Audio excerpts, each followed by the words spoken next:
Yo, what's going on, beautiful people? I just wanted to offer a beautiful meditation that is going to allow you to have a direct experience of just actually how big you are. Happiness is an inner game, and when we're able to control and be with and regulate our own emotions and our own feelings, nothing in the external world can affect that. And I know while lockdown happens and there's a lot of stress around money and work and security and jobs and houses, it can be very challenging. I just want you to also realize that that inner happiness comes within here. Not all of those things. So a job can't make you happy. Money can't make you happy. A house doesn't make you happy. You're the only one that can do that. And when we can feel that boundlessness within us, we don't need the restrictions or the blocks or the walls of anything, because we can find that boundlessness within us. I just wanted to get a couple little tips, because I know some people don't know about meditation. So meditation cushion underneath your bum, it just lifts your pelvis up that little bit, and so it allows your the circulation a little bit better, and also it just elevates you so your legs don't get numb. When I was taught meditation, also was taught that we are a mountain, and so our legs are the base of the mountain, and that our head is the summit.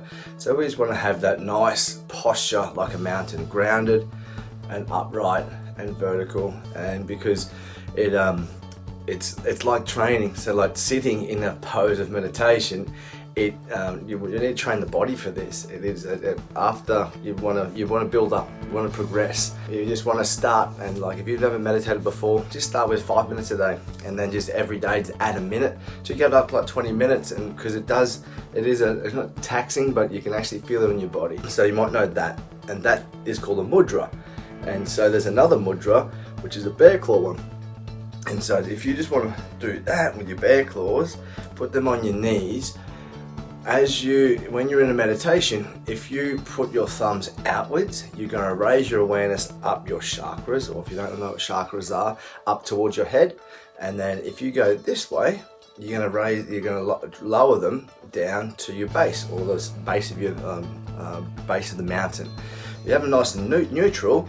The awareness is in your heart space. So right now, I invite you to have your mudra like that, just sitting on your hands, on your knees, allowing your awareness to be in that heart, because this is where we want to come to, this heart space, allowing yourself just to feel that you are enough, that you are boundlessness, that no one can do external of the world, governments, people, partners, kids, jobs, anything like that can take away from how you feel about yourself. And so during this time, whatever you're experiencing lack of, just remember, like maybe if it's going to the gym, what feeling does the gym give you?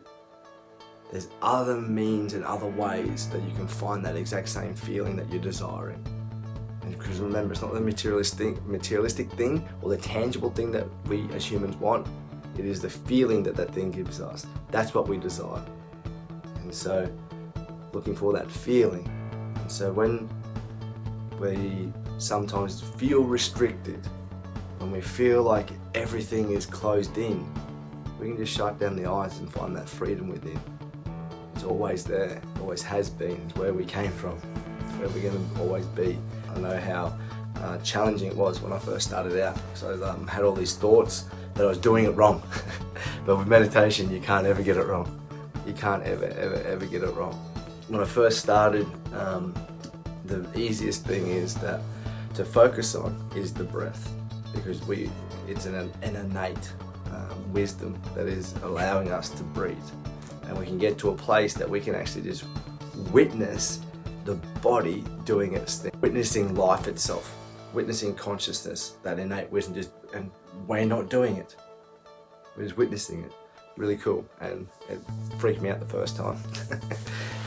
But the breath is always there. Shamans say this, gurus say this, meditators, facilitators say this. It's always come back to your breath. It is always there. It is life. And in your heartbeat, just come back to that. Just come back to your breath. Everything's okay. And so when we start meditating, that's just something easy and simple to focus on, is just your breath and counting. Counting the breath, like the inhale and then the exhale.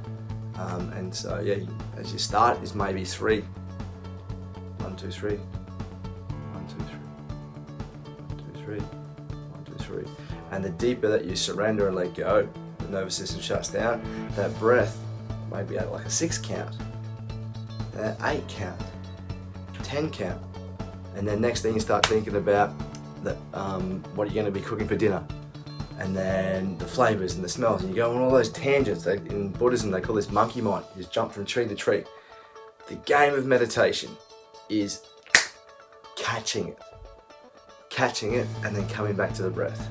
That's the game, literally the game, because the mind is just going to continually have all of these thoughts again, and the game of meditation is to how many times we can come back to that place of center and not go down to thoughts and just be present of the breath. And that, because the breath is the now moment, that's why you count. The more that you allow yourself to be in those emotions, the harder it is to come back to that isness and the stillness. Just that metaphor of the mind is the sky and the thoughts are the clouds. Because it's there's thoughts, and how do I let that go? And sometimes I just literally just visualize it. Okay, that's a thought, and now it's gone. I can't even see it anymore. And then come in with the breath. In your mind's eye, so when you shut down the eyes too, you can sort of picture maybe about 3 inches, 4 inches in front of you, a focus point there, and you can just focus on that one point as you're focusing with the breath. And when you keep doing it more and more and more, you can feel and sense the ego wanting to take you away from it, like really pulling in. Like it's really quite fascinating to see these urges and these cravings and this thing trying to pull you away from what you're doing right there. And like you can just be in that moment. This is that resilience training, that awareness training, to just be in that present moment. And then next thing, it just goes, like literally it goes.